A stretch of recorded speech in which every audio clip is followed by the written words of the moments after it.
Hi, thanks for joining us today for our 5-minute Bible study. Today we're going to continue in the book of Colossians. We're still in chapter 1. We're going down to verse 7 and 8 today. If you remember, 7 and 8 ends the section that started in verse 3. Verse 3 through 8 is one sentence in the Greek. So go back and when you get a chance, read verse 3 through 8. So you have that context of what this is all about, what we're talking about. Just to let you know, we're going to start in 7. I'm going to go ahead and read 7 and 8. We're going to do both of those verses today.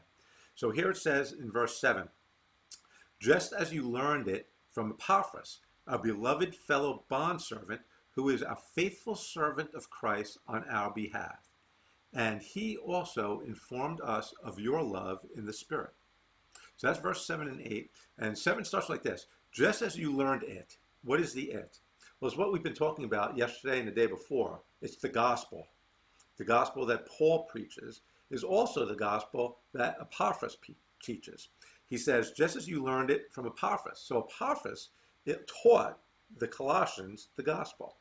This is why we understand Epaphras to have been the person who planted the church there. The church knows about the gospel because of the work of Epaphras.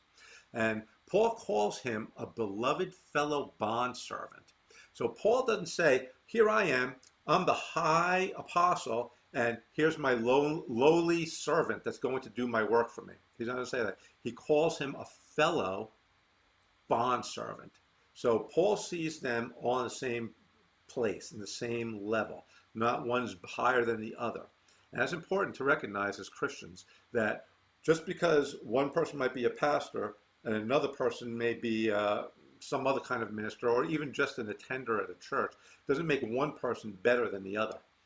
So it's an important understanding for us. So a pastor is a Christian, a non-pastor is a Christian, and as long as we're following the Great Commission and the Great Commandment, we're on the same page. So here we go. We got Epaphras as a fellow bondservant, and that word bondservant in the Greek is syndulos. Now, doulos means slave. Syn means together, or one, or with. And so what we see here, a fellow bondservant, is basically a fellow bond slave. A slave is somebody who does the work for somebody, but a bond slave is somebody who does it willingly, voluntarily. So a bond slave is somebody who doesn't have to do it. They're not forced into slavery. They've chosen to go into slavery to serve their master. That's what a bond slave or a bond servant is. So Epaphras is a fellow bondservant. Paul calls himself a bondservant. Epaphras is a bondservant. They are bondservants together, or bond slaves together, and they're doing this work of spreading the gospel throughout the whole area. He calls Epaphras a beloved fellow bondservant who is a faithful servant of Christ on our behalf. So what we see here is that Paul sees himself as a servant of Christ.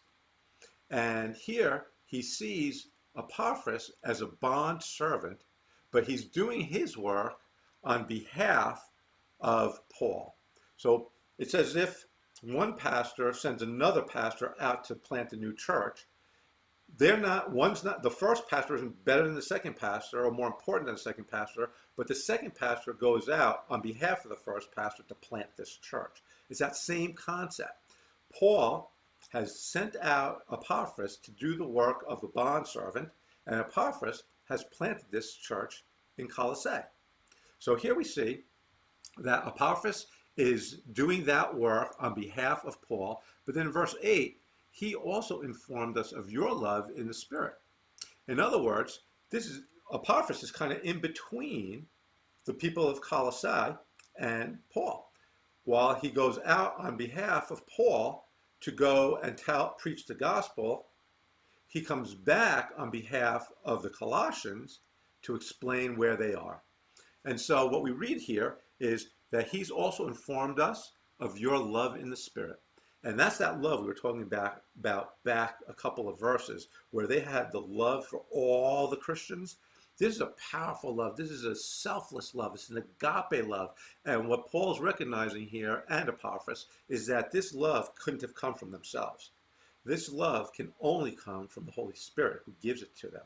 And so here, Paul is recognizing that Epaphras is the middleman. That Epaphras is the person who planted this church. He's the one who's sharing the gospel. And he's also the one who's coming back to Paul and explaining what a wonderful church the Colossians are. And so that's where we end here as we finish that section of verses 3 through 8. Thank you so much for being with me today. I really love that you guys are joining me for these 5-minute Bible studies. If you have any questions, please feel free to comment so I can go back to them. And thank you very much for joining me. God bless you.